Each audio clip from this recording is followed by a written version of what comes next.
మా పాస్టర్ గారు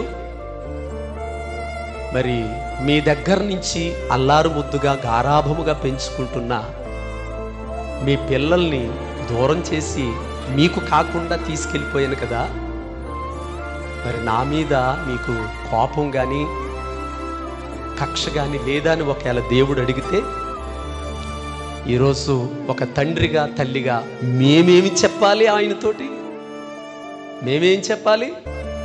తండ్రి, ఏదో నా కొడుకుని డాక్టర్ని చేయాలనో, నా కొడుకుని ఐఏఎస్ ఆఫీసర్ని చేయాలనో, ఒకడిని సేవకుని చేయాలనో, ఒకడిని ఉద్యోగస్తుని చేయాలను ఇన్ని కోరికలు పెట్టుకున్న నా ఆశలన్నీ అడియాస్ చేసావు కదా అని ఒకవేళ నేనేమైనా ఆయన్ని పన్నెత్తి మాటని ఒకవేళ దూషిస్తానేమో అని ఒకవేళ ప్రశ్నించి ఆయన నన్ను నా భార్యను అడిగితే మేమేం చెప్తామో తెలుసా?